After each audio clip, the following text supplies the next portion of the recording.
बात करते हैं कम्यूटेटिव प्रॉपर्टी की। अगर हमारे पास एक नॉन एम्प्टी सेट है ए और उसके ऊपर हमने कोई ऑपरेशन डिफाइन किया है स्टैटिक, तो फिर उस सेट ए को हम कहते हैं कम्यूटेटिव उस ऑपरेशन के रिस्पेक्ट से, या हम उस ऑपरेशन को कम्यूटेटिव कहते हैं, या हम ये कहते हैं कि उस सेट के अंदर कम्यूटेटिव प्रॉपर्टी मौजूद है उस ऑपरेशन के रिस्पेक्ट से। मतलब इन तीनों बातों में कोई डिफरेंस नहीं है, ये एक ही बात है। तो और ये प्रॉपर्टी तब होल्ड करती है, यानी उस सेट को हम कम्यूटेटिव कहेंगे स्टार के रिस्पेक्ट से अगर सेट में से हम कोई से भी दो एलिमेंट्स ले लें और हम उनको ऑपरेट कर लें, या उनको हम कंपोज कर लें, या हम बाइनरी ऑपरेशन उस ऑर्डर पेयर पे अप्लाई करें। तो अब यहाँ पे अप्लाई करने की दो सूरतें हो सकती हैं, क्योंकि हमने एलिमेंट्स दो लिए, तो उनका ऑर्डर क्या रखना है। अगर हम x को पहले रख रहे हैं, y को बाद में रख रहे हैं, या y को पहले रख रहे हैं, x को बाद में रख रहे हैं, तो ऑपरेशन अगर ऐसा है कि उससे कि इस चीज़ से कोई फ़र्क नहीं पड़ता कि हमने किस एलिमेंट को पहले रखा है और किस एलिमेंट को बाद में रखा है, यानी इन दोनों सिचुएशंस में वो सेम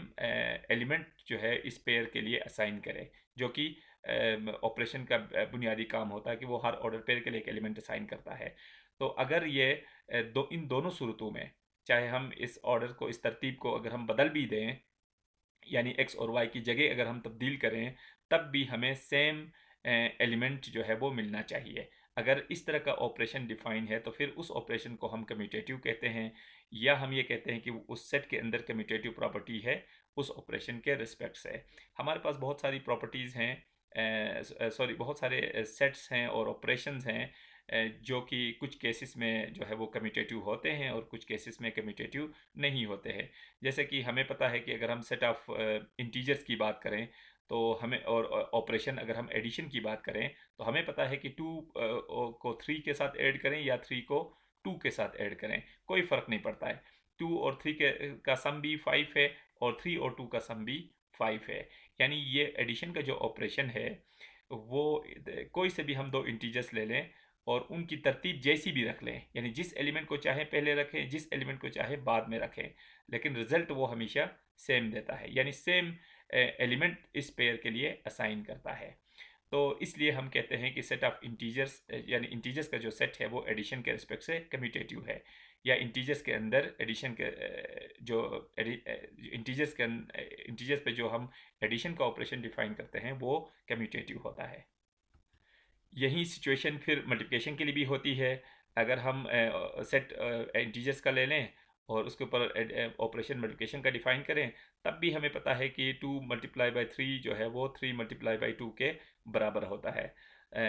यानी ये मल्टीप्लिकेशन, या जिसको हम डॉट से रिप्रेजेंट करें या क्रॉस से, तो कोई फ़र्क नहीं पड़ता है कि हम 2 को पहले रखें, 3 को बाद में रख के मल्टीप्लाई करें, या 3 को पहले रख के 2 को बाद में रख के मल्टीप्लाई करें, दोनों का रिजल्ट जो है हमारे पास 6 आता है। यानी इससे कोई फ़र्क नहीं पड़ता है कि हमने नंबर्स की तरतीब क्या रखी है।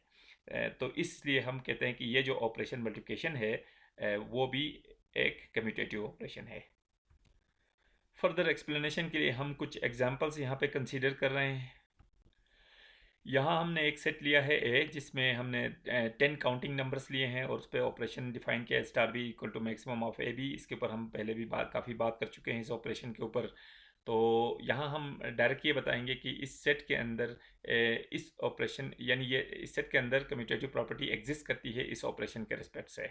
यानी ये सेट जो होगा वो कम्यूटेटिव होगा इस ऑपरेशन के रिस्पेक्ट से, या आप ये कहें कि ये ऑपरेशन जो है वो इस सेट के लिए कम्यूटेटिव है, क्योंकि हम इजीली देख सकते हैं कि हम यहाँ से कोई से भी दो एलिमेंट्स चूज़ करें और उनको किसी भी तरतीब में रख के हम ऑपरेट करें, तो उससे रिजल्ट में कोई तब्दीली नहीं आती है। फॉर एग्जांपल, अगर मैं एक एलिमेंट चूज़ करता हूँ इसमें से 2, एक एलिमेंट इसमें से चूज़ करता हूँ 5, तो इन दोनों का जो रिज़ल्ट आएगा वो ज़ाहिर है यहाँ पे मैक्सिमम का ऑपरेटर है।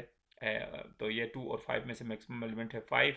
इसी तरह अगर मैं इसका रिवर्स ऑर्डर में चेक करना चाहूँ, 5 को पहले रखूँ, 2 को बाद में रखूँ, तब मैं रिज़ल्ट चेक करूँ, तब भी देखें मेरे पास यही रिज़ल्ट आएगा F5, क्योंकि इन दोनों में से मैक्सिमम एलिमेंट 5 है। इसी तरह हम इसमें से कोई भी एक पेयर उठा के चेक कर लें और उसकी तरतीब बदल के उसका रिज़ल्ट मालूम करें, तो बिल्कुल सेम रिज़ल्ट आएगा जो उसकी पहली तरतीब में होता है। तो इसीलिए हम कह रहे हैं कि ये सेट जो है इस ऑपरेशन के रिस्पेक्ट से कम्यूटेटिव है, या कम्यूटेटिव प्रॉपर्टी इस सेट में एग्जिस्ट करती है। जबकि जो सेकंड जो सेट हमने लिया है, सेट तो वही लिया है हमने, ऑपरेशन यहाँ पे हमने डिफरेंट लिया है कि दो एलिमेंट्स को हम कंपोज करके जो रिजल्ट दे रहे हैं या जो एलिमेंट असाइन हो रहा है यहाँ पे वो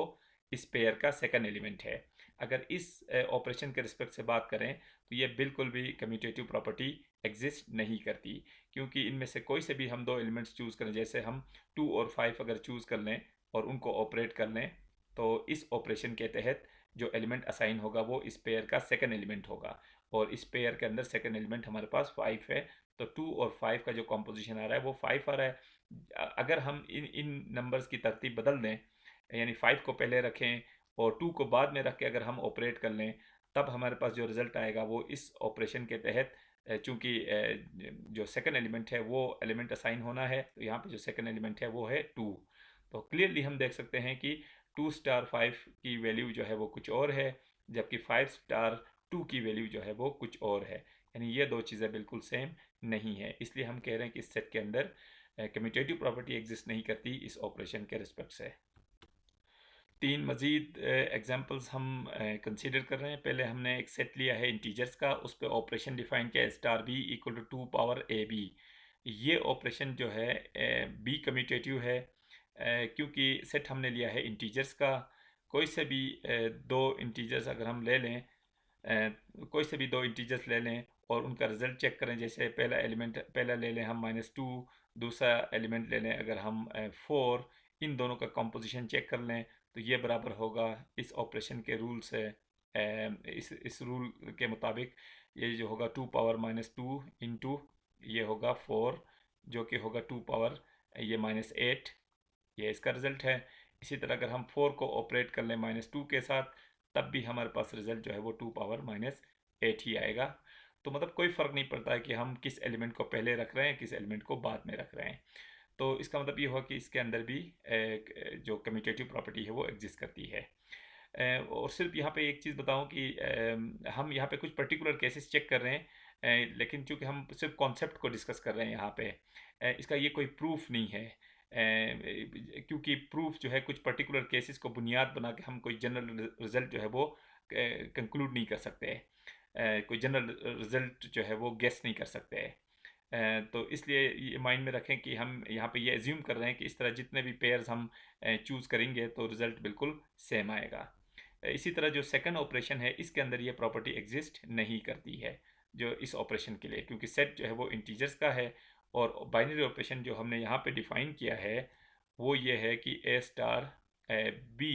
is equal to A power B. इसको हमने ऐसे डिफाइन किया है। तो इस ऑपरेशन के लिए ये कम्यूटेटिव नहीं है, क्योंकि कोई से भी हम दो एलिमेंट्स लेने, फॉर एग्जांपल 2 और 3 को अगर हम ऑपरेट करना चाहें तो इस रूल के तहत क्या होगा, A star B equal to A power B. A means 2 power 3, ये मेरे पास रिजल्ट है 8। जबकि अगर मैं इन दोनों को अगर मैं रिवर्स कर दूं, यानी ये जो पेयर मैंने चूज़ किया है इसकी अगर मैं इसका ऑर्डर तब्दील करूँ, तरतीब अगर मैं बदल दूं, 3 स्टार अगर मैं 2 कर दूं, तो इस रूल के तहत A star B equal to A power B, यानी 3 पावर 2 हो जाएगा। ये 3 पावर 2 जो कि मेरे पास है 9। तो क्लियरली देख सकते हैं कि 2 स्टार 3 की वैल्यू 8 है, 3 स्टार 2 की वैल्यू 9 है, जो कि बिल्कुल भी इक्वल नहीं है। तो मतलब ये हुआ कि ये एक ऐसा ऑपरेशन है जिसमें अगर हम नंबर्स की तरतीब बदल दें, जगह बदल दें, तो उससे डिफरेंट रिजल्ट आ सकता है, तो फिर उस ऑपरेशन को कम्यूटेटिव नहीं कह सकते। इसी तरह एक और हमने सेट लिया है, set of all 2 by 2 matrices, और ऑपरेशन हमने डिफाइन किया है मैट्रिक्स मल्टीप्लिकेशन का। और ये तो हमें पहले से पता है कि अगर हम कोई से भी दो 2 by 2 के मैट्रिसेस ले लें, फॉर एग्जांपल एक मैट्रिक्स हमने लिया है x, एक मैट्रिक्स हमने लिया है y, तो इन दोनों का प्रोडक्ट कभी इक्वल नहीं होता है प्रोडक्ट y x के, क्योंकि ये चीज़ भी हम जो बेसिक मैथमेटिक्स है उसमें पढ़ी है कि दो मैट्रिसेस अगर 2 by 2 के हैं तो इन जनरल जो है कुछ केसेस के लिए, जैसे एक आइडेंटिटी अगर मैट्रिक्स है तो उसको बेशक लेफ़्ट से मल्टीप्लाई करें और राइट से मल्टीप्लाई करें, उससे रिजल्ट पे तो फ़र्क नहीं पड़ता है, लेकिन प्रॉपर्टी तब होल्ड करती है जब सेट के तमाम एलिमेंट्स के लिए वो ट्रू हो। जबकि हमें पता है कि 2 by 2 के मैट्रिसेस के अंदर जो है ये ऐसा नहीं होता है कि आप मैट्रिसेस की अगर आप तरतीब बदल दें और उनका प्रोडक्ट मालूम करें तो वो सेम आए, ऐसा नहीं होता है। तो इसका मतलब यानी ये है कि अगर मैट्रिसेस को अगर हम रीऑर्डर करें, उनकी तरतीब बदल दें, तो उससे डिफरेंट प्रोडक्ट आ सकता है। तो इसका मतलब ये हुआ कि इस सेटअप के लिए भी हम ये कह सकते हैं कि इस सेट के अंदर भी कम्यूटेटिव प्रॉपर्टी नहीं है इस ऑपरेशन के रिस्पेक्ट से।